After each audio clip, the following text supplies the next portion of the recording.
Okay, hello everyone, सभी को फिर से गुड इवनिंग। तो जैसा आप सभी को पता है, क्लास 10 का मैथ्स पढ़ रहे थे और चैप्टर नंबर 4 कर रहे थे हम लोग, द्विघात समीकरण। तो जल्दी से रिवीजन करते हैं पिछले क्लास का टॉपिक, क्या हमने पढ़ा था पिछले क्लास में। अच्छा, पोल की रिपोर्ट आपके ग्रुप में नहीं शेयर की गई है ना। आप रीजन पता है आपको, लास्ट क्लास में बस 2 क्वेश्चन हमने डिस्कस किया था। तो पोल में जो क्वेश्चन आज पूछूंगा उसका आंसर कीजिएगा, कैसे आंसर करना है पता ही है आपको। तो अगले क्लास में आपको पोल रिपोर्ट मिल जाएगी। तो हमने द्विघात सूत्र सीखा था। द्विघात सूत्र कहने का मतलब क्या, हम लोग इस फॉर्मूला का यूज करके किसी भी क्वाड्रेटिक इक्वेशन या द्विघात समीकरण का मूल ज्ञात करते हैं या फिर उसका हल करते हैं।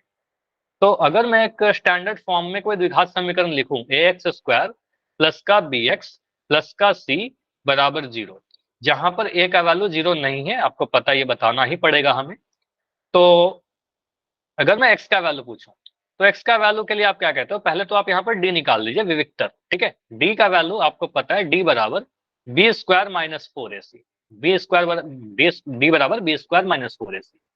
और यहां से x का वैल्यू क्या होगा, x बराबर माइनस का b plus minus root d by 2a, कुछ ऐसा। अब ये सीधे सीधे इस पे बहुत सारे क्वेश्चन हमने किए थे। अब यहाँ पर 2 रूट आएगा, एक बार प्लस का साइन लेंगे, एक बार माइनस का साइन लेंगे, तो 2 अलग अलग मूल आएंगे या 2 अलग अलग रूट आएंगे। तो यहाँ पर आप आगे ऐसे भी लिख सकते हो, फिर माइनस का भी plus minus root over D का वैल्यू आपने b² माइनस 4 ऐसे अगर पुट कर दोगे तो कई बार बुक में आपको ऐसा भी लिखा हुआ मिलेगा। दोनों में से दोनों ही सही है, दोनों यूज कर सकते हैं। तो प्लस माइनस दोनों लेंगे, 2 मूल मिल जाएंगे। तो इस पर रिकॉल क्वेश्चन करते हैं, बिल्कुल सिंपल सा। डायरेक्ट क्वेश्चन दिया रहेगा, इक्वेशन, और उसका आपको मूल ज्ञात करना है। ठीक है, फॉर्मूला यही यूज करना है आपको। ठीक है, चलिए, इसको सिद्धाचार्य फॉर्मूला भी कहते हैं, सिद्धाचार्य का नियम। ठीक है, चलिए, तो क्वेश्चन है x² प्लस 7x माइनस 30 बराबर 0। एक स्टैंडर्ड फॉर्म में द्विघात समीकरण लिखा गया है, आपसे इसका मूल पूछा गया है। ठीक है, चलिए, तो आपसे को बताना है यहाँ पर इसके मूल क्या है। पोल अभी नहीं दिखेगा, पोल कुछ समय के बाद दिखेगा, क्योंकि इस क्वेश्चन को करने में थोड़ा समय तो लगेगा ना आपको। x² प्लस 7x माइनस का 30 बराबर 0। देखिए, यहां पर बोला गया है द्विघात सूत्र से। अगर ये बोल देगा द्विघात सूत्र से एग्जाम में, समझिए होता क्या है ना, एक्चुअली आपके एग्जाम में ऑप्शन नहीं दिए रहेंगे। ठीक है, और नहीं दिए रहेंगे तो बोलेगा कि द्विघात सूत्र लगाइए, तो आपको क्वाड्रेटिक फार्मूला लगाना पड़ेगा। मध्य पद विभाजन से भी बन जाएगा ये क्वेश्चन, लेकिन मिडिल टर्म स्प्लिट नहीं यूज करना है अगर ऐसा लिख देगा तो। ठीक है, और अगर कुछ भी नहीं लिखेगा तो आप किसी भी मेथड से बना लीजिए, है ना। अगर कुछ भी नहीं लिखेगा तो आप चाहे किसी भी मेथड से बनाइए, आपका आंसर आ जाएगा। आंसर दोनों ही मेथड से सेम आते हैं। चलिए, तो यहां पर पोल को मैंने ऑन कर दिया है। साइन का विशेष करके ध्यान दीजिएगा, ए बी सी या डी। सर 2 आंसर आ गए और दोनों ही आंसर सही आए हैं, बढ़िया। सर। ठीक है, देखो हड़बड़ी में आंसर मत कीजिए, साइन का विशेष करके ध्यान देखिए, ध्यान से देखिए आंसर क्या होगा। देखिए, इन सभी क्वेश्चन में ना 2 चीज इंपॉर्टेंट है कि आपको फॉर्मूला याद है कि नहीं। देखो क्या क्या चीज में आपका चेक होता है। पहला चेक होता है कि आप फॉर्मूला आपने याद किया है कि नहीं याद किया है। सेकंड चीज ये चेक होता है कि आप कैलकुलेशन सही से कर रहे हो कि नहीं कर रहे हो। ठीक, थर्ड चीज यही चेक होता है कि आप बहुत ज्यादा कंसंट्रेशन के साथ बनाते हो कि नहीं बनाते हो। कंसंट्रेशन, ध्यान से बनाना है। ठीक है, ध्यान क्यों, कई बार क्या होता है कैलकुलेशन सही करने के बाद भी हम प्लस माइनस का गलती कर देते हैं, तो ये बस कंसंट्रेशन की गलती है। ठीक है, तो ध्यान से कीजिए, प्लस कितना माइनस का का सही छोटा है? बहुत। अभी अभी अगर मैं देखूं तो टोटल 6 बच्चों का सही है। टोटल 9 आंसर आए हैं, 9 में 6 सही है। ठीक है,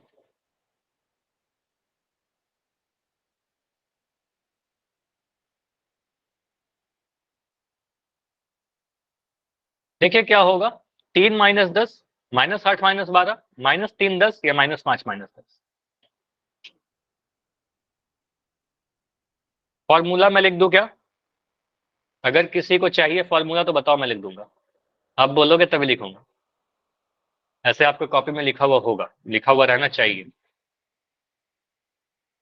प्लस माइनस की गलती कर रहे हैं कुछ बच्चे बस। ठीक है, प्लस माइनस की गलती मत करो, ध्यान से सर्कल। इन चारों में से एक ही आंसर सही है, चाहे ए बी सी या डी। 15 आंसर अभी तक आया है, क्लास में 23 बच्चे हैं, 16 आंसर आ चुका है।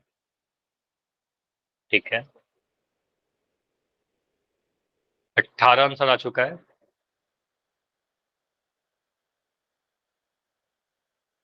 चार बच्चे और हो क्लास में जिनका आंसर नहीं आया है, लास्ट के 15 सेकंड रुकेंगे, 15 सेकंड और।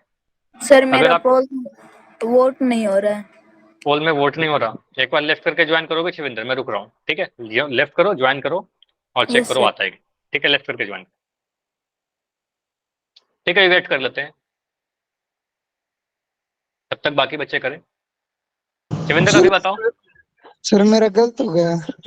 गलत हो गया, कोई बात नहीं, अभी इसको आप सही वाला आंसर करना चैट सेक्शन में, अगर आपको समझ में आ गया तो। और इतना हड़बड़ी क्यों करते बताइए, आप समय लेके करते तो आपका सही हो होता गया ना। सर। ये हो गया ना, चलो ठीक है शिवेंद्र। तो 5 सेकंड रुकते हैं, 5 4 3 2 1। देखो अभी मैं पोल को एंड करने वाला हूं। अब आपको क्या करना है, आपने अगर पोल में आंसर दे दिया है और आपको लगता है कि मेरा आंसर सही है तो चैट में मत लिखिएगा। अगर आपको लगता है कि मेरा आंसर गलत हो गया है, मैं सही करना चाहता हूं, तब जाकर चैट में आंसर लिखिएगा। ठीक है, चलिए चैट को मैं ऑन कर दे रहा हूं। तो यहाँ पर मोस्टली तो सभी के आंसर सही दिख रहे हैं। हाँ जी, आप अभी लिख सकते हो साहिब आपका आंसर। तो अभी साहिब कह रहे हैं ए आंसर। ठीक है, तो यहाँ पर देखते हैं आंसर क्या होगा। X square plus 6 7x minus 30 बराबर 0। बिल्कुल स्टैंडर्ड फॉर्म में है, x square plus b x plus c बराबर 0 के फॉर्म में, जहां पर मैं डायरेक्ट लिख सकता हूँ, बार बार लिखेंगे नहीं स्टैंडर्ड फॉर्म को। हम सीधे बोलेंगे ए का वैल्यू क्या है सर, एक्स स्क्वायर का गुणांक, जो कि यहाँ पर 1 दिख रहा है, यहाँ पर 1 लिख दीजिए।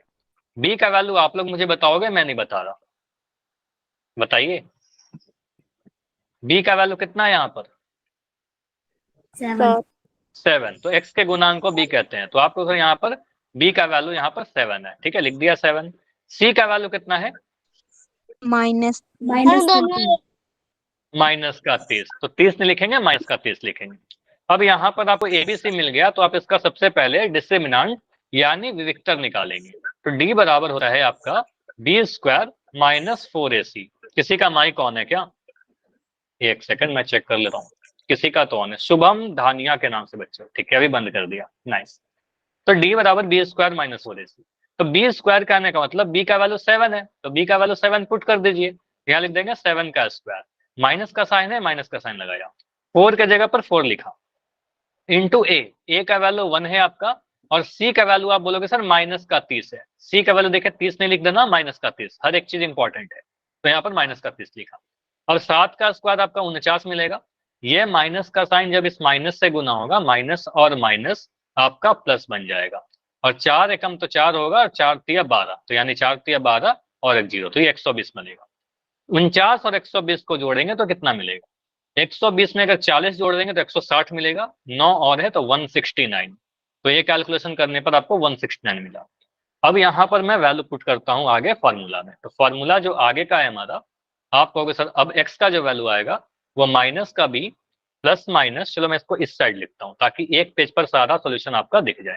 ठीक है, चलिए, तो यहाँ पर आप क्या बोलोगे, सर एक्स का जो वैल्यू होगा वो माइनस का B plus minus root over B square, चलो रूट डी कर दो, ये फॉर्मूला लिखता हूँ नहीं हूँ। ठीक है, सिंपली रूट डी लिख देता हूँ, तो वर्गमूल डी बाई 2a, कुछ ऐसा लिख दो। ठीक है, 2a। अब यहाँ पर वर्गमूल डी का वैल्यू आप पुट करोगे बस। ठीक है, तो यहाँ पर आप बोलो सर एक्स बराबर माइनस का बी का वैल्यू कितना है, बी का वैल्यू आपका 7 दिख रहा था ना, यहाँ पर बी का वैल्यू देखिए यहाँ पर 7 है आपका, तो बी का वैल्यू 7 पुट कर दीजिए। ठीक है, बी का वैल्यू माइनस का 7 दिख रहा है, plus minus root D, D का वैल्यू कितना है, डी का वैल्यू आपका 169 आया था यहाँ पर। ठीक है, तो डी का वैल्यू 169 विविक्तर। ठीक है, बटा में 2a, 2 इंटू ए का वैल्यू कितना है, ए का वैल्यू तो 1 है। ठीक है, ए का वैल्यू तो 1 था, देखिए यहाँ पर ए का वैल्यू 1 दिख रहा था आपको। ठीक है, अब इसको सॉल्व ही तो करना है हमें। एक्स बराबर 7 माइनस 7 प्लस माइनस वर्गमूल 169 कितना होगा, 13 सर।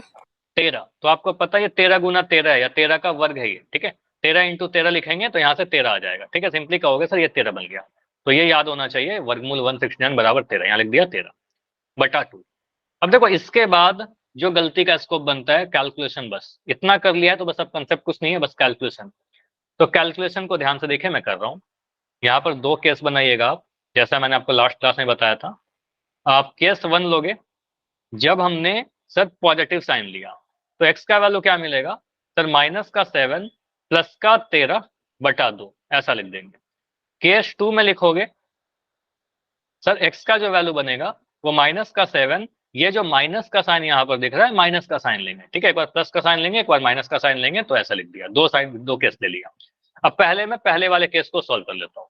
तो -7 प्लस का 13, तो -7 प्लस 13 कितना मिलेगा, एक नेगेटिव है एक पॉजिटिव है, तो घटाव करेंगे, ये क्लियर है कि एक माइनस का है एक प्लस का है तो घटाव होगा, और 13 में से 7 घटाएंगे तो कितना मिलेगा, 13 में 7 घटाने पर 6 मिलेगा। और साइन कैसा आएगा, साइन कैसा आएगा ये आप लोग बताओ। प्लस का सर। प्लस का आएगा, क्योंकि आपको बड़ा पता है साइड से बड़े वाले नंबर का आएगा, ठीक है। तो यहाँ पर आपको सर प्लस का 6 आएगा, प्लस का 6/2, तो यहाँ से आ गया आपका 3, 2 3 6, ठीक है, 2 3 6 आ गया हमारा 3, तो एक आंसर 3 आ गया। अब ऑप्शन देखकर आप आंसर कर सकते हो, लेकिन हमें एग्जाम में ऑप्शन नहीं मिलेगा, ठीक है, तो हम पूरा सॉल्व करते हैं। तो आप कहोगे सर यहाँ x बराबर -7 -13 दोनों ही नेगेटिव है, अगर दोनों नेगेटिव है दोनों को जोड़ देंगे, 13 और 7 को जोड़ेंगे 20 मिलेगा, और चिन्ह बड़े वाला का लगाएंगे तो 13 के आगे माइनस का साइन है तो -20/2, तो -20/2 कितना मिलेगा, -10 मिलेगा, 2 से काट देंगे 10 बार में, ठीक है, तो मिला हमारा -10। दो मूल मिल गया, एक मूल मिला आपका x बराबर 3 और एक मूल मिला हमें x बराबर -10। अब अगर आपने इतना सॉल्व कर लिया ना, तो बाकी तो आप बस ऑप्शन चेक करोगे, अगर ऑप्शन नहीं रहेगा तो ऐसे आंसर करके छोड़ देंगे, अगर ऑप्शन रहेगा तो ऑप्शन को देख लेंगे, ठीक है। तो आंसर क्या होगा हमारा, ऑप्शन नंबर, यहाँ पर था ना ऑप्शन हमारा, चलिए तो यहाँ पर देखेंगे 3 और -10, तो 3 और -10 तो ऑप्शन नंबर ए में था। ऑप्शन बी में तो बिल्कुल गलत है, ऑप्शन बी कैसे कर रहे थे, ऑप्शन डी किसी का नहीं आंसर आया था, एक बच्चे का आंसर, कुछ बच्चों का आंसर ऑप्शन सी आ रहा था, तो आंसर सी क्या होगा, यहाँ पर -3 लिखा गया और +10 लिखा गया, तो -3 और +10 हमारा आंसर नहीं आया था, ठीक है, हमारा आंसर क्या आया था 3 और -10, ठीक है, तो आंसर आएगा ऑप्शन नंबर ए। क्लियर, समझ में आया, पूरा सॉल्यूशन क्लियर है। Yes sir. तो ये पूरा सॉल्यूशन आपका रहा एक पेज पर, ठीक है। तो ये हुआ हमारा भाग 1, चलो मैं दूसरे कलर से कर देता हूँ, ये हुआ हमारा भाग 1, ये हुआ हमारा सेकंड पार्ट, और ये हुआ हमारा थर्ड पार्ट, ठीक है, ये 3 पार्ट में हमने इसको सॉल्व कर दिया, ठीक है। चलिए अभी आगे बढ़ते हैं। तो जो आपको मैंने मैसेज करके बताया था कि आज हम लोग क्या पढ़ने वाले हैं, वो आपको ये बता रहा है कि आज हम लोग शाब्दिक सवाल करेंगे। शाब्दिक का मतलब क्या होता है, शब्द, ठीक है, वर्ड प्रॉब्लम। अब वर्ड का मतलब क्या हुआ, कुछ इंफॉर्मेशन आपको दिया रहेगा, इंफॉर्मेशन, सूचना, इंफॉर्मेशन मतलब कुछ सूचना दिया रहेगा, किस फॉर्म में सर, लैंग्वेज के फॉर्म में, ठीक है, लैंग्वेज मतलब वर्ड्स के फॉर्म में, शब्दों के फॉर्म में, एक भाषा के रूप में लिखा रहेगा। प्रोसेस क्या होगा सॉल्व करने का, इस इंफॉर्मेशन को देखकर हम लोग पहले उससे इक्वेशन फ्रेम करेंगे। इक्वेशन यानी समीकरण आप बनाओगे, ठीक है सर, समीकरण बना लेंगे जैसा हमने कुछ क्लासेस पहले सीखा था ऑलरेडी, ठीक है। अब जब हमने सिखाया था आपको व्यवहारिक स्थिति को समीकरण के रूप में व्यक्त करना, एक्सप्रेस करना, तो बस समीकरण बना के छोड़ दिया था। लेकिन अभी के डेट में क्या है, अभी आप लोग समीकरण को सॉल्व करना जानते हो। समीकरण को दो तरीके से जानते हो, आप मध्य पद विभाजन करके भी सॉल्व कर सकते हो, चाहे तो आप उसको सीधाचार या फॉर्मूला लगा करके भी सॉल्व कर सकते हो। दो मेथड है हमारे पास, ठीक है, दो मेथड है हमारे पास। अब समीकरण जब बन जाएगा तो हमारे पास दो मेथड हो जाएगा, ठीक है, या तो मेथड 1 से सॉल्व कर लीजिए या तो मेथड 2 से सॉल्व कर लीजिए। ज्यादातर केस में क्या करते हैं सर, ज्यादातर केस में कोई फिक्स रूल नहीं है, मैं फिर से बहुत क्लियर बता रहा हूँ, कोई फिक्स रूल नहीं है, यही चीज यूज करना है। लेकिन ज्यादातर क्या होता है कि यहाँ पर क्वेश्चन में बड़े बड़े डेटा आते हैं, ठीक है, बड़े डेटा में हम लोग फार्मूला लगाएंगे अगर द्विघात सूत्र, तो कैलकुलेशन काफी लंबा हो जाएगा, ठीक है। तो बेटर ये होगा कि हम मध्य पद विभाजन के द्वारा उसको सॉल्व कर लें, अगर मिडिल टर्म स्प्लिटिंग से नहीं होगा तब जाकर हम लोग द्विघात सूत्र लगाएंगे, ठीक है। तो आइए क्वेश्चन को प्रैक्टिस करते हैं। क्वेश्चन को प्रैक्टिस करने के पहले मैं एक लैंग्वेज लिख के पूछता हूँ आपसे, जो आपको पहले भी शायद मैंने कभी पूछा था आपसे, जब भी इक्वेशन बनाने के लिए सिखाया था, कि तुलना किससे करेंगे। अगर मैं कह रहा हूं राहुल की आयु, समझिएगा, बस एक क्वेश्चन से आपको क्लियर करता हूं, राहुल की आयु मोहन की आयु से मोहन की आयु से 3 वर्ष अधिक है। अगर ये लैंग्वेज लिख दिया गया तो हम एक्स किसी को मान सकते हैं, राहुल या मोहन को, लेकिन बेटर क्या होगा हमारे लिए, हम एक्स किसको मानेंगे, राहुल को या मोहन को? मोहन को। मोहन को, ठीक है। तो आंसर आएगा सर मोहन को मानेंगे क्योंकि मोहन से तुलना किया गया है।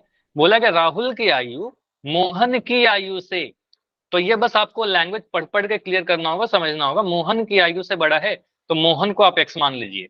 तो मोहन को आप जैसे ही एक्स मानोगे, मोहन को आप एक्स मानोगे तो आपका राहुल का एज कितना आ जाएगा, राहुल का एज बोलोगे सर 3 वर्ष अधिक है, एक्स प्लस 3 कर देंगे, वर्ष लगा देंगे, ईयर्स लगा देंगे।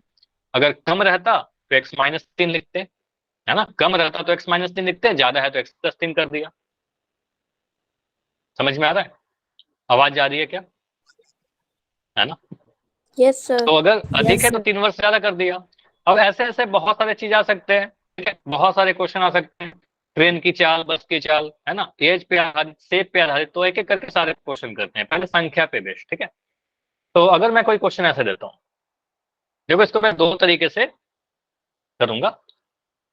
ऐसी 2 संख्याएं ज्ञात कीजिए, ये आपके एनसीईआरटी का ही क्वेश्चन होगा, इंपॉर्टेंट, जहां भी आप लिख रहे हो इंपॉर्टेंट मार्क कर लीजिएगा, आपके एग्जाम में डायरेक्ट ये क्वेश्चन दिख जाएगा सेम डेटा के साथ। क्या हो सकता है, डेटा बदल दिया जाए, ठीक है।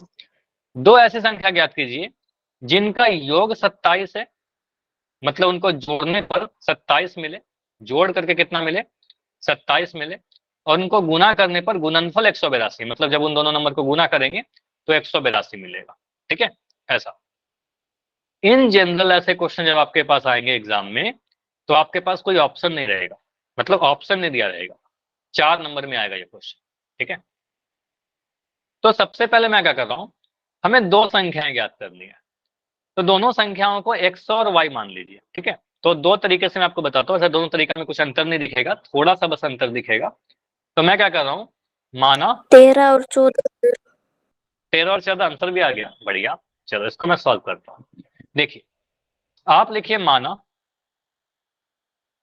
पहली संख्या x,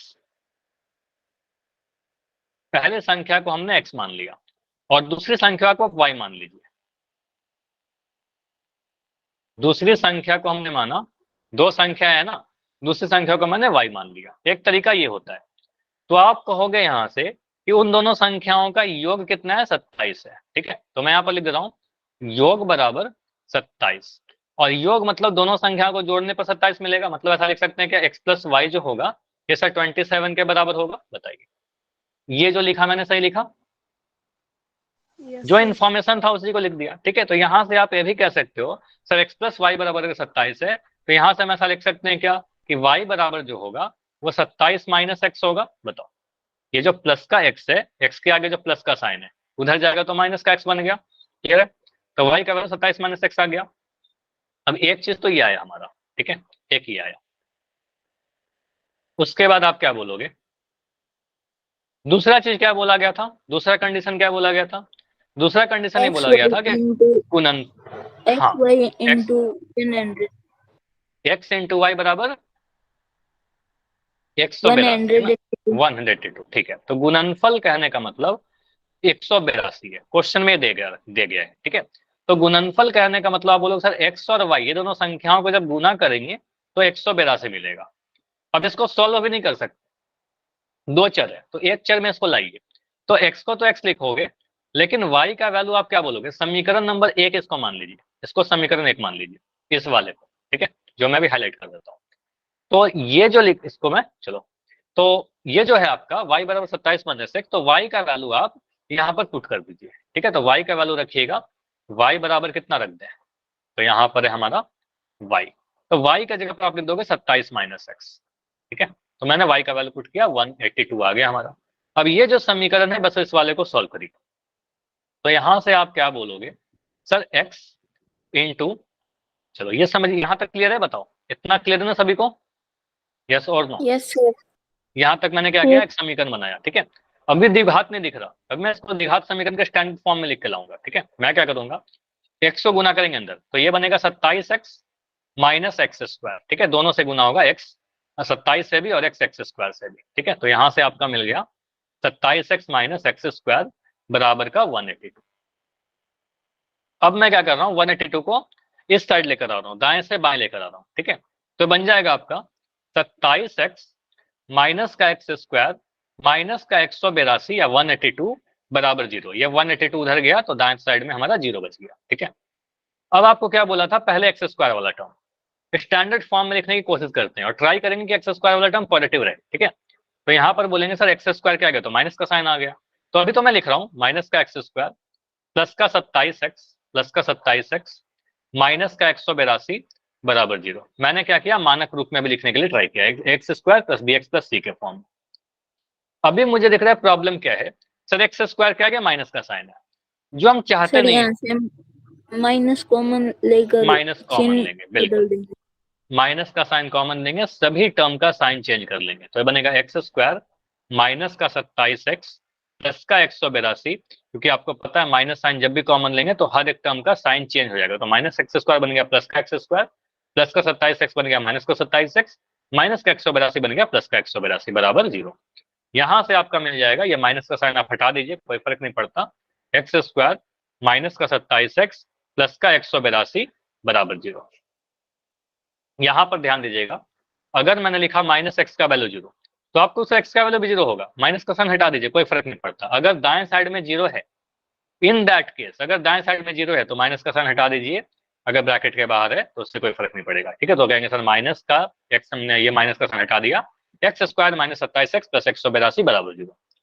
अब ये हमने क्या किया, एक समीकरण बनाया, द्विघात समीकरण। इस द्विघात समीकरण को हल करने के लिए आपके पास दो मेथड है, सीधाचार्य फॉर्मूला या फिर मध्यपद विभाजन। अब यहाँ पर सीधाचार्य यूज करेंगे तो सॉल्व तो हो जाएगा, लेकिन नंबर बड़े बड़े हैं तो थोड़ा डिफिकल्टी हो सकता है कैलकुलेशन में, ठीक है। तो हम क्या करेंगे, यहाँ पर मिडिल टर्म स्प्लिट करके इसको सॉल्व करने का ट्राई करते हैं, ठीक है। चलिए साथ के साथ नोट डाउन करते रहिए, या फिर लास्ट में इसको मैं स्क्रीनशॉट के लिए सारी चीज एक साथ दिखा दूंगा, ठीक है।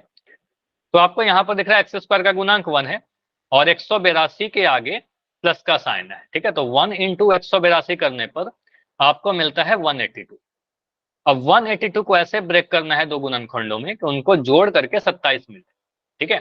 तो मैं क्या करता हूं, अब मुझे तो नहीं पता, तो मैं इसको, चलो ठीक है, इसको 13 और 14 तो सही बोल रहे हो, लेकिन इसको कैसे करें अगर किसी को डाउट हो रहा है।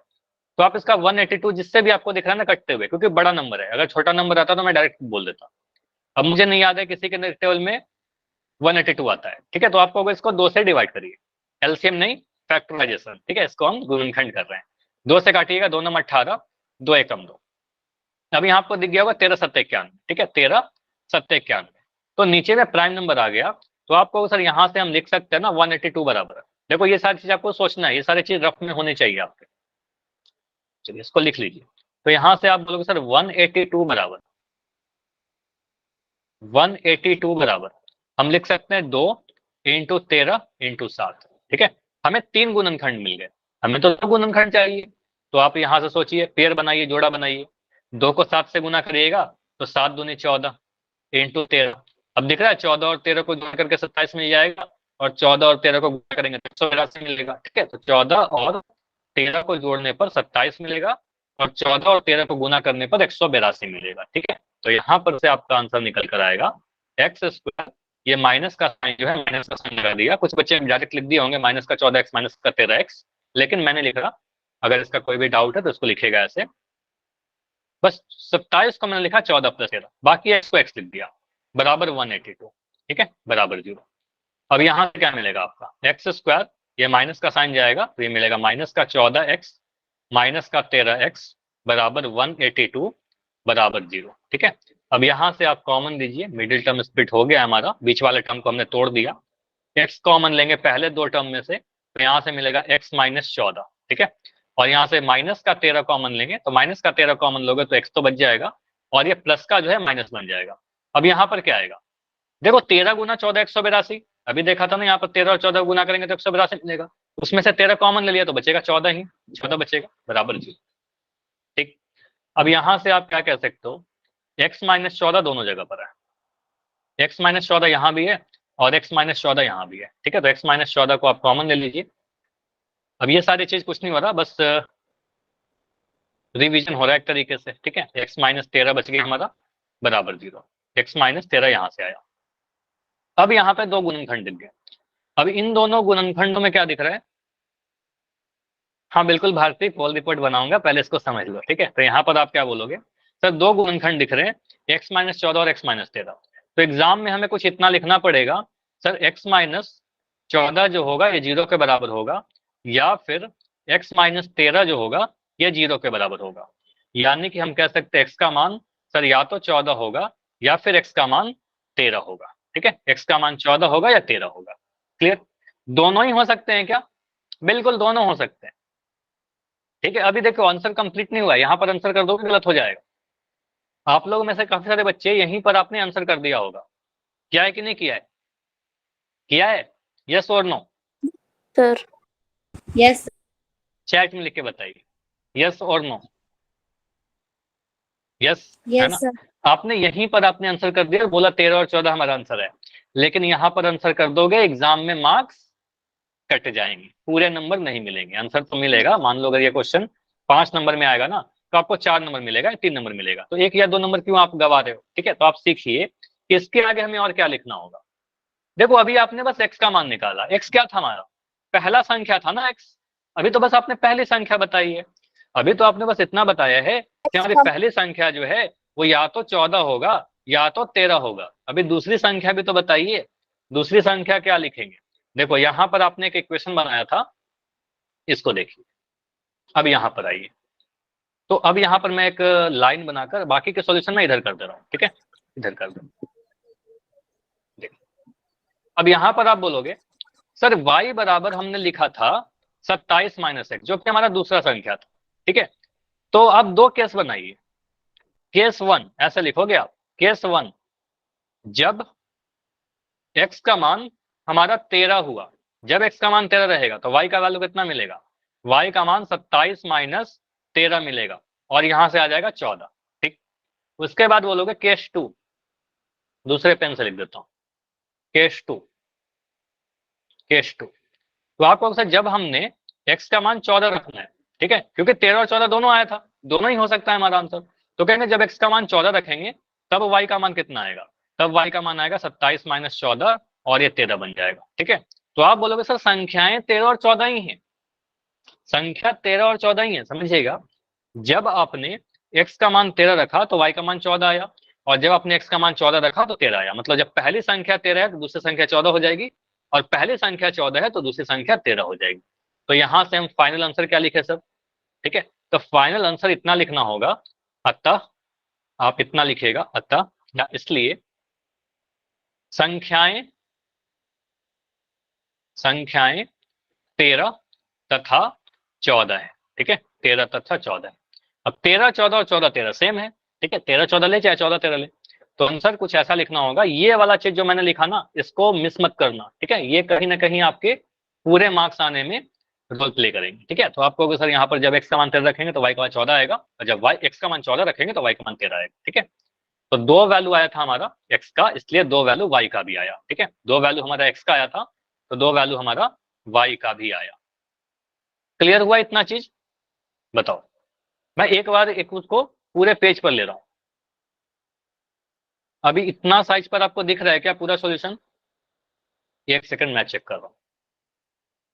हाँ दिख तो रहा है, आप इस पेज के स्क्रीनशॉट ले सकते हो, है ना, और इस पेज से आप नोट्स तो बना सकते हो, ठीक है। चलिए, तो इस पेज के आप स्क्रीनशॉट ले लीजिए, और अगर नोट डाउन नहीं किया है तो फिर इसको नोट डाउन कर लीजिएगा। देखो आपका मैं ये बता देता हूं कि हमारा ये वाला जो चीज है ना, ये जो मैं येलो कर दे रहा हूं या ब्राउन कर दे रहा हूं, ये जो है सबसे लास्ट में लिखना है हमें, इतना चीज हमें सबसे लास्ट में लिखना है, ठीक है। चलिए, ये लास्ट स्टेप है।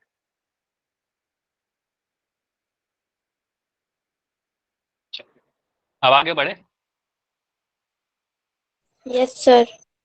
चलो इस क्वेश्चन में मैं थोड़ा सा और इसको मॉडिफाई करके, ठीक है, मतलब मॉडिफाई क्या, ये पूरा सॉल्यूशन सही है, ये जो सॉल्यूशन किया इससे पूरा नंबर आपको मिल जाएगा, एक नंबर भी नहीं कटेगा। लेकिन इसको एक और तरीके से, दो अलग अलग चर मानना जरूरी था क्या सर? एक्स और वाई मानना जरूरी था क्या? नहीं, एक्स और वाई मानना जरूरी नहीं था, ठीक है। आप चाहो तो ऐसे भी कर सकते हो, सिर्फ एक चर से सॉल्व कर सकते थे, ठीक है। देखो मैं करके दिखा दे रहा हूँ, सिर्फ x मान के भी सॉल्व कर सकते हो। मैं इस क्वेश्चन को एक नए पेज पर लेता हूँ।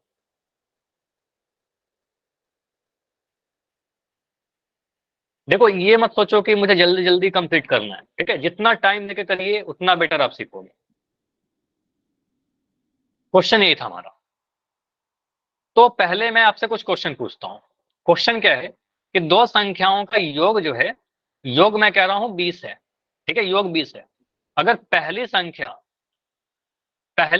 अगर 5 है, दूसरी संख्या क्या रहेगी? 15 सर। 15 रहेगा। 15 सर। ये तो बहुत जल्दी आंसर आपने बोल दिया ना। कैसे आंसर आया? 15 आया कैसे? क्या सोच के आपने किया होगा? 20 में से 5 घटा देंगे सर। 20 में से 5 घटा दिया, है ना। तो पहला संख्या 5 है, दूसरी संख्या 20 माइनस 5 है ना। कह सकते हैं ना कि दूसरा संख्या 20 माइनस 5 है। अगर पहला संख्या में बोलता 13, दूसरा संख्या क्या हो जाएगा? 20 माइनस 13, जो कि 7 आएगा, है कि नहीं? क्योंकि 13 और 7 को जोड़ करके 20 बोलेंगे। तो यहां से हम ऐसा कह सकते हैं क्या, कि दो संख्याओं का योग, अगर मैं कह रहा हूं कि 21973 है, इतना बड़ा सा नंबर ले रहा हूं, ठीक है, इनमें से एक संख्या, दो संख्याओं का योग है ये, अगर एक संख्या 2172135 है, दूसरी संख्या क्या रहेगी? दूसरी संख्या बोलोगे सर 21973 माइनस 2134 रहेगा, यही रहेगा ना, 2134 घटा दिया। समझ में आई चीज? तो दो संख्याओं का योग अगर इतना है, पहली संख्या पता है, दूसरी संख्या निकालने के लिए पूरे योग में से इस वाले संख्या को घटाएंगे, ठीक है। तो अगर मैं ऐसा बोलूं कि दो संख्याओं का योग जो है, वो मैं कह रहा हूं कि योग 50 है। पहली संख्या अगर x है, दूसरी संख्या क्या रहेगी? ऑप्शन नंबर ए में दे रहा हूं x minus 50, option number b दे रहा हूं 50 माइनस x। इसमें कंफ्यूज करते हो? 20 सर। 50। बी होगा ना। आप वो सर पूरा योग में से पहला संख्या घटाइएगा, संख्या में से योग नहीं घटाएंगे, ठीक है। तो आपको सर योग 50 था तो 50 में से घटाइए। तो आप सिंपली यहाँ पर x और y अगर नहीं मानना चाहते हो तो आप ऐसे मान लीजिए, माना संख्याएं जो है हमारी कुछ ऐसी है। संख्याएं, पहली संख्या x है, दूसरी संख्या क्या हो जाएगी? सर योग 27 है तो दूसरा संख्या 27 माइनस एक्स हो जाएगा। पहला संख्या x, दूसरा संख्या 27 माइनस एक्स, क्योंकि 27 माइनस एक्स करेंगे तो दोनों को जोड़ करके 27 मिलेगा। क्लियर है? समझ में आया ये चीज? अगर Yes, योग sir. 27 है तो पहला संख्या दूसरा संख्या 27 माइनस एक्स। अब अकॉर्डिंग टू क्वेश्चन बोलोगे सर प्रश्न के अनुसार क्या बोला गया था? प्रश्न के अनुसार पहली संख्या और दूसरी संख्या 27 माइनस एक्स, इन दोनों को गुना करेंगे तो हमारा क्या आएगा? 182 मिलेगा, ठीक है। और यहीं से आपका इक्वेशन बन जाएगा 27x, बाकी का सोल्यूशन सेम रहेगा, 27x माइनस का एक्स स्क्वायर बराबर 182। अब इसके बाद आपको पता है कि हमने सॉल्व किया था, तो यहाँ से आपका मिल जाएगा। हाँ बताइए, कुछ कह रहे हो क्या? ठीक है, इसके बाद का सॉल्यूशन सेम रहेगा जो हमने पीछे किया था। तो उसको सॉल्व करने के बाद x का वैल्यू क्या मिलेगा? x का वैल्यू आपको मिलेगा 13 और 14, ठीक है। ऑन सॉल्विंग में लिख देता हूँ, ठीक है। सॉल्व करने पर जो हम लास्ट अभी किया था अभी, ठीक है, तो सॉल्व करने पर इतना मिलेगा, डायरेक्ट नहीं लिखना, ठीक है। ऑन सॉल्विंग, ठीक है, ऑन सॉल्विंग। तो सॉल्व करने पर तो मिल जाएगा x का मान 13 और 14। तो x का मान अगर 13 रहेगा, आप बोलोगे सर अगर x का मान 13 रहेगा तो 27 माइनस x कितना मिलेगा? आप यहाँ पर दो केस लीजिएगा। केस 1 इतना लिखना पड़ेगा, केस 1 x का मान अगर 13 है तो 27 माइनस एक्स कितना मिलेगा? 27 माइनस एक्स आपका 14 मिलेगा। और केस 2 x का मान आप अगर 14 लीजिएगा तो 27 माइनस एक्स क्या मिलेगा? 13 मिलेगा। संख्याएं वही मिल रही है, आपको पता है 13 लेने पर 14, 13 14 और 14 13, संख्याएं 13 और 14 ही है, ठीक है। क्योंकि मुझे नहीं पता है ना कि संख्या x क्या है, 13 या 14। क्लियर हुआ? बताओ। तो यहां से हम कह सकते हैं आंसर आएगा 13 और 14। चलो, अब इस क्वेश्चन में एक चीज और रह गया। क्या रह गया? देखो एक कंसेप्ट और रह गया। अगर हमारे पास, चलो इसको मैं मिटा दूं, इसका आंसर कितना आया? इसका आंसर अब मैं लिख दे रहा हूं, बस सिर्फ आंसर लिख रहा हूं, ठीक है। तो यहां पर बोलोगे संख्याएं, हमारा जो आंसर आ रहा था सर आफ्टर सॉल्विंग सारी संख्याएं जो है 13 और 14 ये आए। अब समझिए जो मैं आपको समझाना चाह रहा हूं, पूजा आपका माइक ऑन है, बंद कर दीजिए, और अमित आपका भी माइक ऑन है, बंद कर दीजिए, ठीक है। 2 बच्चे का ऑन है, अमित एंड पूजा, ठीक है। तो ये समझिए, अब जो अगला चीज मैं बता रहा हूँ, ये तो ठीक है सर, अगर मैं सिर्फ सीधे क्वेश्चन अगर लिखा रहेगा तो मैं ऐसे सॉल्व कर लूंगा, लेकिन अगर हमारे पास ऑप्शन वाले क्वेश्चन रहेंगे, ऑप्शन रहेंगे, अगर इन केस ऐसे रहेगा तो नहीं, लेकिन अगर रहेगा तो हम ऐसा सोच सकते हैं, अगर मेरे पास 4 ऑप्शन रहेंगे तो ऑप्शन से भी चेक कर सकते हैं। अगर मैं ऐसे ऑप्शन दे दूं, पहला ऑप्शन दे रहा हूं 13 और 20, ऑप्शन में दे रहा हूं 25 और 2, ऑप्शन सी में दे रहा हूं 13 14, ऑप्शन डी में दे रहा हूं 15 और 8। बताइए, इसमें से अब अगर ऑप्शन रहेगा तब हमारे लिए आंसर करना और भी आसान हो जाएगा, होगा कि नहीं होगा? उसके बाद आप क्या करोगे, बिना सॉल्व करके भी आंसर कर सकते हो, ये ट्रिक मैं बता रहा हूं, लेकिन ये ट्रिक सर तभी काम स्क्रीन आएगा। रुकी हुई है। तो स्क्रीन रुक रही है? सर हाँ जी, मैं सुन लिया, 1 सेकंड मुझे चेक करने दो। बिल्कुल, अभी स्क्रीन रुकी हुई है और मैं स्टॉप करके प्रेजेंट कर देता हूँ, क्योंकि ये शायद काफी देर से रुकी हुई होगी। ठीक है, और अभी बस प्रेजेंट हो जाएगा, वेट करो। अभी सही है। तो ये मैं ट्रिक बता रहा हूँ, अगर ऐसे ऑप्शन रहेंगे ना आपके पास, तो आप क्या करिएगा, सर यहाँ पर 13 और 20 को जोड़ेंगे तो क्या मिलेगा? 13 और 20 को जोड़ने पर संख्याएं क्या होनी चाहिए? संख्याओं का योग तो 27 होना चाहिए, है ना? योग 27 होना चाहिए, और 13 और 20 को जोड़ने पर कितना मिल रहा है? 33 मिल रहा है, ठीक है। तो पहले वाले ऑप्शन का योग 33 मिल रहा है, आंसर हो सकता है क्या? ऑप्शन ए तो नहीं होगा। अभी भी नहीं दिख रही है, ये क्या इशू हो रहा है? मैंने कुछ लिखा है लेकिन दिख नहीं रही है।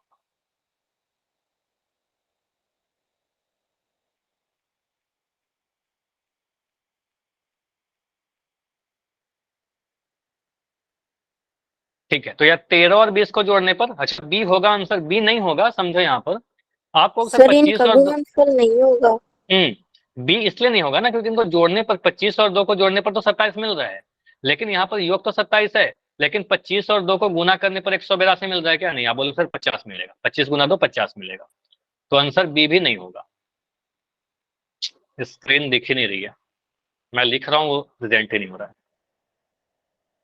मैं एक बार अपना कैमरा बंद करके 1 सेकंड रुक जाऊँ, मैं थोड़ा सा नेटवर्क चेक करता हूँ, नेटवर्क चेंज करके देखता हूँ।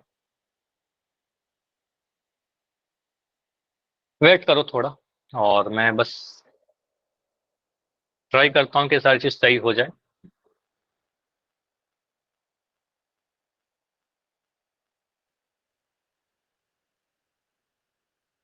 ठीक है, अभी आई होप कि ये सही रहेगा। और चलो, तो यहाँ पर मैं बता रहा था कि अभी मेरा माइक कैमरा बंद रहेगा, ठीक है, कैमरा बंद रहेगा, मेरी आवाज मिलती रहेगी आपको, स्क्रीन दिखती रहेगी, ठीक है।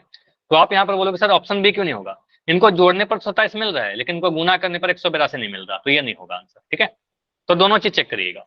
ऑप्शन नंबर सी को देखा तो 13 और 14 को जोड़ने पर हमें क्या मिल रहा है? 27 मिल रहा है, और उनको गुना करके चेक करिएगा तो 13 गुना 14 करोगे तो आपको 182 भी मिल जाएगा, ठीक है। तो 182 मिल जाएगा, तो आपको सर ये बिल्कुल आंसर सही होगा। और ऑप्शन नंबर डी 15 और 8 को जोड़कर कितना मिल जाएगा?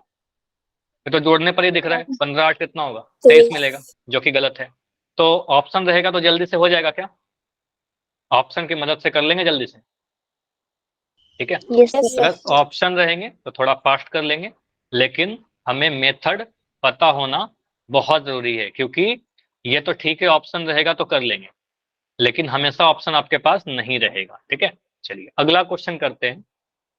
अगले क्वेश्चन में क्या बोल रहा है, शायद अभी स्क्रीन नहीं आई है, सॉरी फॉर दैट। और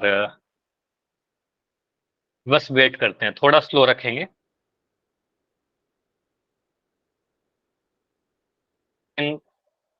शायद गूगल मीट में कुछ इशू हो, इस वजह से स्क्रीन नहीं दिख रही है। बस वेट करो, स्टॉप ही करना पड़ेगा मुझे।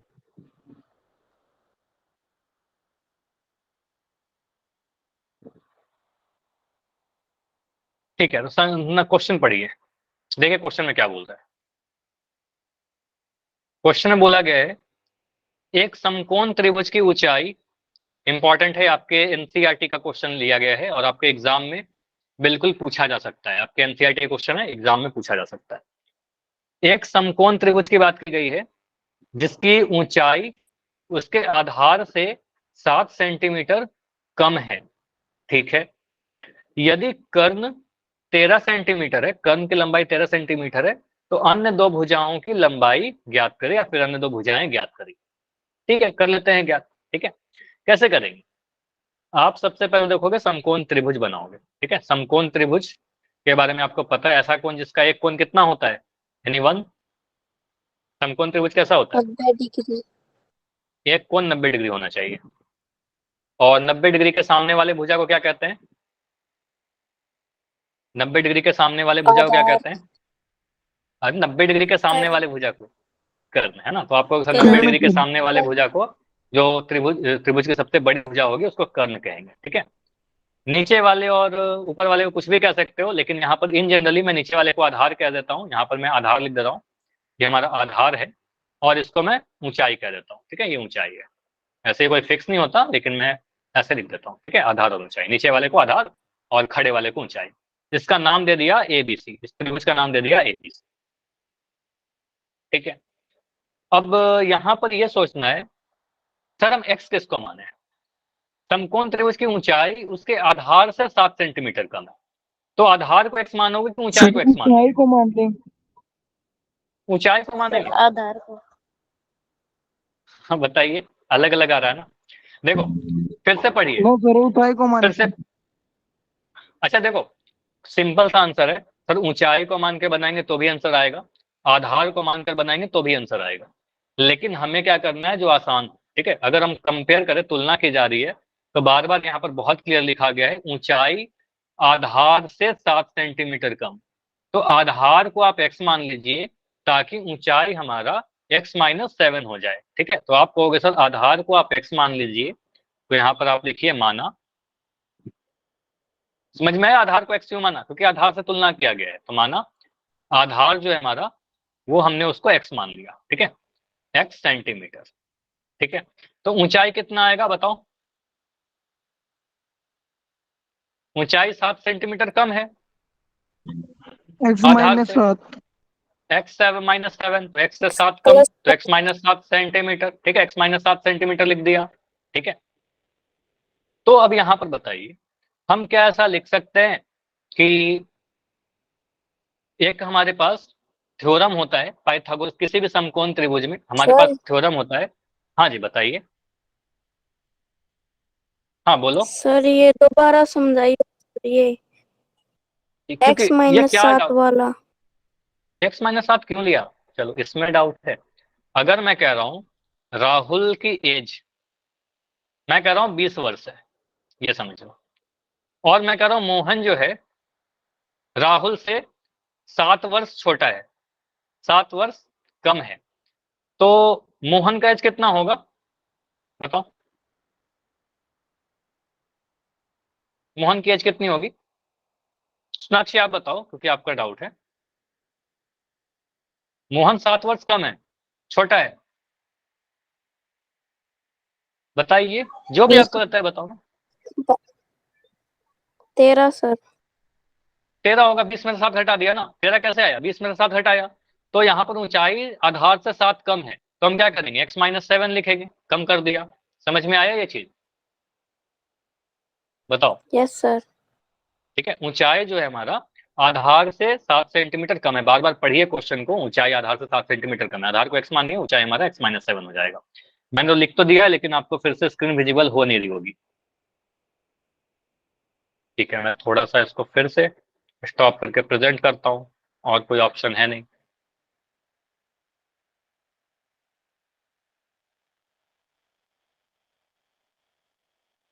वेट कर लो, आज बहुत ज्यादा प्रॉब्लम हो रही है नेटवर्क की। नेटवर्क का इशू ऐसा नहीं है, पता नहीं क्या इशू हो रहा है, तो हमने किया ऊंचाई x-7, इसको मिटा देता हूँ। ठीक है, तो यहाँ से आप बोलोगे सर हमारे पास अब समीकरण बनाना ना, समीकरण बनाएंगे तभी तो सॉल्व करेंगे। समीकरण कैसे बनाए?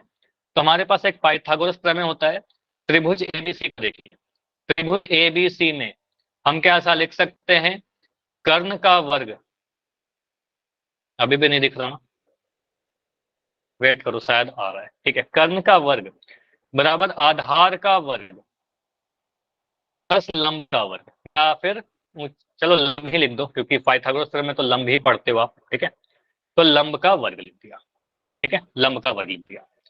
एल स्क्वायर मतलब ल स्क्वायर लिखा मतलब लंब स्क्वायर है, ठीक है। तो लंब को ही ऊंचाई कहते हैं, आप इसको लिख लीजिएगा, लंब बराबर ऊंचाई, ठीक है। लंब और ऊंचाई सेम चीज है, ठीक है। तो यहां से आप बोलोगे कर्ण क्या है हमारा, इस त्रिभुज में कर्ण बी के सामने वाला भुजा, जिसको आप कहते हो एसी, तो ये एसी का स्क्वायर हो जाएगा। आधार क्या है हमारा, आधार है हमारा बीसी, तो मैं लिख देता हूँ बीसी का स्क्वायर, प्लस लंब या ऊंचाई क्या है हमारा एबी, तो यहाँ लिख दिया एबी का स्क्वायर। इतना क्लियर है क्या, एसी स्क्वायर बराबर BC square plus AB square मैंने कैसे लिखा, पाइथागोरस प्रमेय यूज किया है, ठीक है। यहाँ पर आप चाहो तो ऐसा लिख भी सकते हो, हमने यूज किया क्या, पाइथागोरस का नियम, ठीक है, पाइथागोरस का नियम, ठीक है। सर किसी भी समकोण त्रिभुज में, हाँ जी बताइए। सर ये अब AC2 BC2 वाला एक बार समझाना फिर से। AC2 नहीं है, AC का वर्ग है। अब यहाँ पर अगर आप देखो, ये अगर मैं लिख रहा हूँ x का ऐसे, तो इसको आप x2 नहीं पढ़ोगे ना, इसको तो आप x स्क्वायर पढ़ोगे। दिख ही नहीं रही है, आज तो बहुत ज्यादा इशू हो रहा है, मैं जो लिख रहा हूँ, हाँ वही मैं बोल भी रहा हूँ कि आज तो इशू हो रही है थोड़ा, वेट करो मैं एक बार, चलो मैं क्या करता हूँ ना, लेफ्ट करके 1 सेकंड रुक जाओ।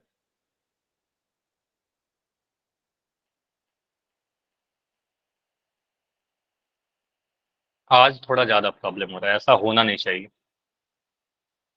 ठीक है। आज पोल नहीं करेंगे, फिर इसको डिस्कस कर लेते हैं, ठीक है। तो यहाँ पर क्या होगा, कर्ण स्क्वायर बराबर ये चलो इसको समझाता हूँ, पहले इसको हटाइए, एक पेज लेता हूँ। कोई भी अगर मैं समकोण त्रिभुज बनाऊं, राइट एंगल ट्रायंगल को कहते हैं इंग्लिश में, तो यहाँ पर क्या होता है, अगर मैं इसका नाम दे दिया PQR, PQR, तो Q के सामने वाला 90 डिग्री के सामने वाला भुजा कर्ण कहलाता है, ठीक है, इसको कर्ण कहते हैं, ठीक। अब PQ को क्या कह सकते हैं, इसको लंब कह सकते हैं या फिर ऊंचाई कह सकते हैं, दोनों ही चीज कह सकते हो, उसको ऊंचाई या फिर लंब कह सकते हो। और ये आधार होता है हमारा, ठीक है, नीचे वाला आधार है। तो सीधे एक फॉर्मूला है या फिर थ्योरम है कि सर कर्ण का वर्ग, या फिर ऐसा लिख, बेटर होगा ऐसा लिख, लंब का वर्ग प्लस आधार का वर्ग बराबर कर्ण के वर्ग के बराबर होता है, ये फॉर्मूला है हमारा, ठीक है। तो यहां से हम कहेंगे लंब क्या है हमारा, ऊंचाई PQ, ठीक है, तो ये PQ का स्क्वायर, आधार क्या है हमारा QR, यहाँ लिख देंगे QR का स्क्वायर, QR का वर्ग, जो भी मान होगा उसको पुट करेंगे, और कर्ण क्या है हमारा PR, ठीक है, PR का वर्ग कर देंगे। तो ये क्लियर हुआ क्या, ये सीधे सीधे हमने क्या यूज किया, पाइथागोरस प्रमेय यूज किया, लंब स्क्वायर प्लस आधार स्क्वायर बराबर कर्ण स्क्वायर। इंग्लिश में आप ऐसे पढ़ा होगा आपने, P square plus B square बराबर H स्क्वायर, ठीक है, P square plus B square बराबर H स्क्वायर, ठीक है, perpendicular square plus base square बराबर हाइट स्क्वायर, हाँ हाइपोटेन्यूज स्क्वायर, है ना। चलिए, तो इसको मैं यूज कर रहा हूँ यहाँ पर इस क्वेश्चन में। तो यहाँ पर आप क्या बोलोगे, अगर हम वही वाला चीज फिर से लिखे, त्रिभुज ABC में, ठीक है, ABC में, तो यहाँ पर हम कह सकते हैं सर लंब का स्क्वायर प्लस आधार का स्क्वायर, मैं पूरा नहीं लिख रहा, लंब L मतलब लंब, A मतलब आधार, बराबर कर्ण के स्क्वायर के बराबर होगा। तो यहां से आप बोलोगे लंब क्या है, ऊंचाई है, तो यहाँ पर AB है, तो AB का वर्ग, आधार क्या है हमारा BC है, BC का वर्ग बराबर कर्ण का वर्ग, कर्ण का वर्ग क्या है हमारा AC का वर्ग है, ठीक है। यहाँ पर करिए सारे के वैल्यू, तो AB क्या है हमारा, AB जो है आपका आधार है, आधार को आपने x माना है, ठीक है, आधार को आपने x माना है, ठीक है, तो आपको सर आधार हमारा x है, यहाँ पर BC का वैल्यू x है आपका, ठीक है। ऊंचाई आपका कितना है, ऊंचाई आपका x-7 है, ठीक है, तो आपको सर ऊंचाई जो है हमारा AB ये x-7 है, ठीक है। तो यहाँ पर वैल्यू पुट करिए, AB का वैल्यू कितना है आपका, AB बराबर x-7, इसका वर्ग कर दिया, ठीक। ABC का स्क्वायर, BC मतलब आधार आपका x, तो x स्क्वायर बराबर AC का स्क्वायर, AC आपका 13 दे रखा है, 13 सेंटीमीटर, ठीक है, तो ये बोलेंगे 13 का स्क्वायर। इतना क्लियर, x-7 का स्क्वायर प्लस x स्क्वायर बराबर 13 स्क्वायर, ठीक। इसमें बस इसको एक्सपैंड करते हैं, फॉर्मूला लगाते हैं, a स्क्वायर प्लस का B स्क्वायर 49, चलो इसको मैं मिटा देता हूँ, ये मिलेगा sir x square plus B square minus 2AB, 2 into x into 7 plus का x स्क्वायर, ये वाला x स्क्वायर आया बराबर 13 का स्क्वायर 169, ठीक है, ठीक है 169। अभी यहां से सॉल्व करते हैं आगे, x स्क्वायर प्लस का 49 माइनस का 7 दूनी 14x प्लस का x स्क्वायर बराबर 169, बस यहाँ पर इक्वेशन सॉल्व कीजिए, आंसर आ जाएगा, ठीक है, इस क्वेश्चन को मैं अगले क्लास में भी रिपीट कर लूंगा क्योंकि यहाँ पर थोड़ा सा स्क्रीन रुक रही थी, है ना। तो एक्स स्क्वायर और एक्स स्क्वायर ये ऐड होगा तो आपको मिल जाएगा 2x स्क्वायर, माइनस का 14x लिख दिया, माइनस का 14x, ये 49 जाकर उधर चला जाएगा। ठीक है, 49 अगर मैं उधर भेज दूं तो क्या मिलेगा, 169 माइनस 49। ठीक है, 169 में से 49 घटाइए, कितना मिल रहा है इसको गुना करके बताओगे फाइनल। 2x स्क्वायर माइनस का 14x, ये कितना मिल रहा है, 120 मिल रहा है क्या, 9 में से 9 घटाया 0, 6 में से 4 घटाया 2, 120। ठीक है, अब इस 120 को इधर लेकर आइए बाएं तरफ, 2x स्क्वायर माइनस का 14x माइनस का 120 बराबर 0। ठीक, अब यहां से कुछ कॉमन मिल रहा है क्या, बताओ, कुछ कॉमन दिख रहा है सभी में, 2 कॉमन दिख रहा है तो 2 को कॉमन ले लीजिए, 2 कॉमन लोगे तो बच जाएगा एक्स स्क्वायर माइनस का 7x माइनस का 60 इज इक्वल टू 0। ठीक है, ये मिला हमारा, क्लियर। तो 2 को आप अगर उधर भेज दीजिएगा राइट साइड में, जो 2 है तो 2 क्या बनेगा, 0/2। ठीक है, तो 2 नीचे आएगा, 0/2 हो जाएगा, खत्म हो जाएगा। ठीक है, तो यहां से आपका आंसर बन जाएगा, ये मिलेगा, मतलब इक्वेशन बनेगा x square minus 7x minus 60 बराबर 0। ठीक, अब मुझे बताइए 60 को ऐसे तोड़िए कि घटा करके 7 आ जाए, ये बताओ, कोई नंबर दिख रहा है क्या आपको, 12 पंजे 60। देखो यहाँ पर बहुत सारे पेयर बन रहे हैं, आप काफी सारे सोच सकते हो, यहाँ पर माइनस का साइन है हमारा, तो हमें इतना तो पता है कि सर घटा करके हमें 7 लेकर आना है। ठीक है, 60 को तोड़िए, तो 60 को सोचिएगा 12 पंजे 60, तो अच्छा 12 पंजे 60 तो सीधे आंसर ही आ जाएगा। आप सिंपली समझिए, आप सोच सकते हो 10 गुना 6 होगा, लेकिन 10 में से 6 घटाने पर हमारा 4 मिलता है, 7 तो मिलेगा नहीं। आप सोच सकते हो सर यहाँ पर ऐसा भी लिख सकते हैं 3 गुना 20, लेकिन 20 में से 3 घटाने पर तो 17 मिलेगा, नहीं आएगा हमारा आंसर। ठीक है, 7 नहीं मिला। तो एक बच्चे ने बोला 12 पंजे 60, 12 में से 5 घटाने पर हमें 7 मिल जाएगा। ठीक है, तो 12 पंजे 60 हम लेंगे, बाकी का सोल्यूशन इसको करिए तो एक्स का वैल्यू निकल जाएगा आपका। ठीक है, चलो इसको आप बोलोगे सर एक्स स्क्वायर माइनस का, यहाँ लिख दिया 12 माइनस 5, 12 पंजे 60 होता है, यहाँ पर x माइनस 60 बराबर 0। ठीक है, इसको आप लिखिए एक्स स्क्वायर माइनस का, ये देखो 12x बनेगा और माइनस का 5x बनेगा। ठीक है, तो ये मिलेगा हमारा माइनस का 12x माइनस का 5x माइनस का 60 बराबर 0। यहां से आपका आंसर क्या आएगा, यहां से सॉल्व करने के बाद मिलेगा एक्स स्क्वायर माइनस का 12x प्लस का 5x माइनस का 60 बराबर 0।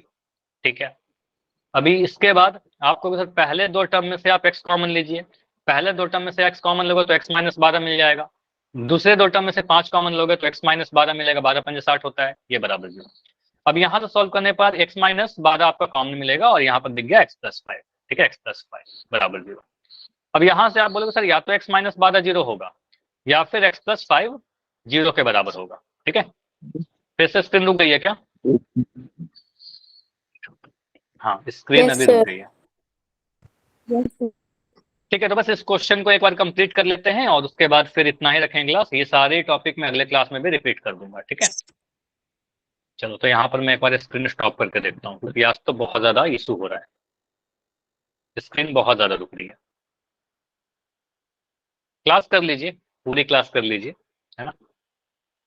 ठीक है, तो यहाँ पर x माइनस 12 बड़ा और x प्लस 5 आया, तो यहाँ से हम कहेंगे सर, अच्छा इतना क्लियर है ना, चलो यहाँ से रुक गया था ना स्क्रीन, चलो तो यहाँ से आप बोलोगे सर x माइनस 12 अगर कॉमन लेंगे तो आपको दिखेगा x प्लस 5।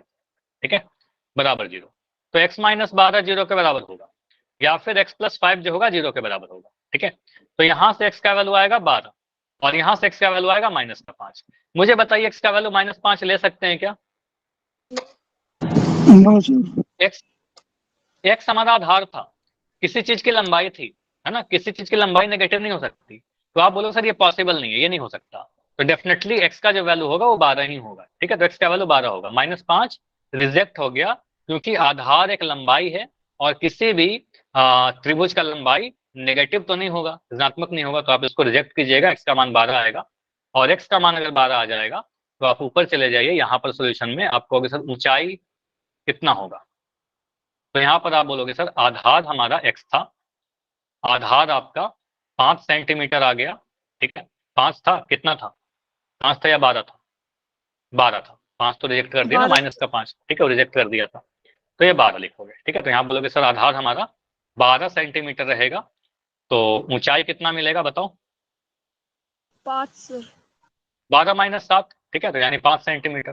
तो आप यहाँ से बोलोगे सर आधार हमारा कितना रहेगा? आधार 12 सेंटीमीटर और ऊंचाई कितना रहेगा? ऊंचाई हमारा 5 सेंटीमीटर। ये दो आंसर मिलेंगे, ठीक है। बाकी दो भुजाएं ये दोनों। क्लियर? तो इस तरीके से कुछ सॉल्व करेंगे। और अभी इतना में कोई डाउट है तो बताओ, क्योंकि आज तो प्रॉब्लम तो हुई है बिल्कुल। अगले क्लास में इसको सही करेंगे, इसको फिर से डिस्कशन करेंगे, बिल्कुल इस क्वेश्चन को फिर से डिस्कशन करेंगे, या ऐसे क्वेश्चन को और डिस्कशन करेंगे, इससे मिलता जुलता डेटा बदल। ठीक है, तो इस पेज के आप स्क्रीनशॉट ले लो।